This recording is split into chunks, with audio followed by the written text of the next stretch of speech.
tim pemerintah menyampaikan definisi bahwa Indonesia tidak akan selamat sebagai negara. Secara prinsipil, demokrasi yang berjalan di Indonesia sudah cukup bobrok dan sampai ke titik nyaris mustahil untuk ia diperbaiki ke sebagaimana mestinya yang idealnya berjalan. Padahal, definisi yang disampaikan tak sesuai dengan adanya data konkret yang terjadi dan definisi yang dituturkan oleh tim pemerintah hanyalah sebuah spekulasi yang tak ada berdasarkan bukti. Dewan Juri yang terhormat, padahal nyatanya di Indonesia sendiri, demokrasi masih diterapkan secara baik, adil, dan partisipatif. Maka dari itu, Dewan Juri yang terhormat, kami dari tim oposisi dengan lugas menyatakan bahwa kami sangat tidak setuju dengan mosi perdebatan kali ini, yaitu Dewan ini berpendapat bahwa demokrasi Indonesia bobrok dan sulit diperbaiki. Kali ini Dewan Juri yang terhormat, kami akan menyuarakan argumen kami dengan bentuk pengolahan mosi.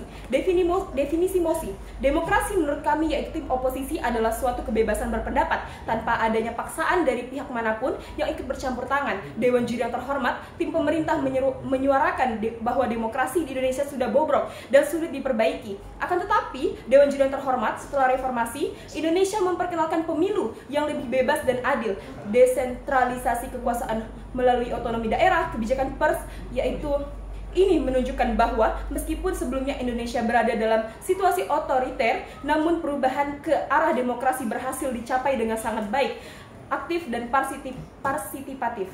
Menandakan bahwa demokrasi di Indonesia bisa terus diperbaiki dan terus dikembangkan. Contohnya, pemilihan umum atau pemilu. Dalam pemilu yang dijalankan ditandai dengan pemilihan presiden dan wakil presiden sejak tahun 2004, rakyat Indonesia memilih langsung presiden dan wakil presiden melalui pemilu. Dewan Juri yang terhormat, hal ini menandakan bahwa demokrasi di Indonesia masih berjalan baik dan tidak bisa dikatakan dengan spontan bahwa demokrasi Indonesia adalah bobrok dan nyaris tidak dapat diperbaiki. Oleh sebab itu, Dewan Juri yang terhormat, saya membantah argumen dari tim pemerintah karena pada dasarnya demokrasi di Indonesia masih bisa diperbaiki. Dewan Juri yang terhormat, ini beberapa poin yang menjadi penguat dalam argumen saya pada kali ini.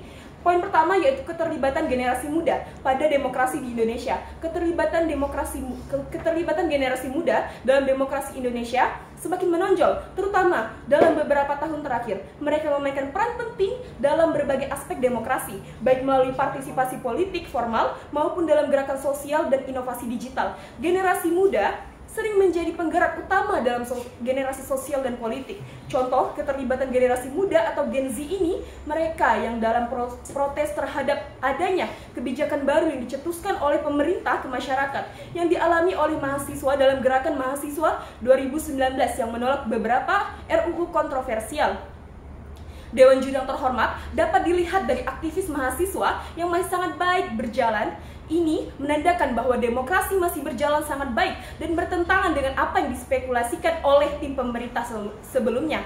Aktivisme ini menunjukkan kesadaran politik yang tinggi dan keinginan untuk memperjuangkan keadilan dan reformasi adalah prinsip dari peranan demokrasi dan anak muda di Indonesia. Tak jarang, organisasi yang ada di Indonesia seperti komunitas, LSM, yang berfokus kepada pendidikan, lingkungan, hak asasi manusia, dan transparansi pemerintah. Salah satu media yang paling sering digunakan anak muda dalam mengimplementasikan hak berdemokrasinya dengan mengekspresikan pendapat politik, mengkoordinasi gerakan atau mengorganisir gerakan serta mobilitas lingkungan.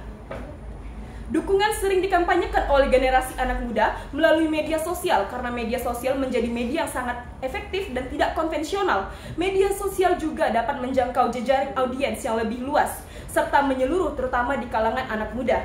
Dengan ini Dewan Juri yang terhormat, saya menyatakan bahwa demokrasi di Indonesia tidak dapat dikatakan bobrok atau nyaris tak ada karena adanya sisi peranan aktif yang dibawakan atau diimplementasikan oleh anak muda yang terorganisir di Indonesia. Poin kedua ya Dewan Juri yang terhormat adalah melibatkan kaum intelektual dalam agen perubahan. Dalam pemilu di Indonesia sudah melibatkan kaum intelektual seperti terdiri dari akademisi, peneliti, profesional, dan pemikir publik dan memainkan berbagai peran penting dalam masyarakat dalam sistem pemilu. Dengan telah melibatkan kaum intelektual dalam pemilu, dapat dipastikan bahwa demokrasi di Indonesia sudah berjalan karena kaum intelektual memiliki sudut pandang yang berbeda di masing-masing orangnya, sehingga tidak mudah terpengaruh dengan hal yang di luar dinamika demokrasi. Dewan Juri yang terhormat, dengan adanya pemilu di tahun 2024 kemarin yang melibatkan pemilihan presiden yang akhirnya terpilih Bapak Prabowo menjadi Presiden Republik Indonesia.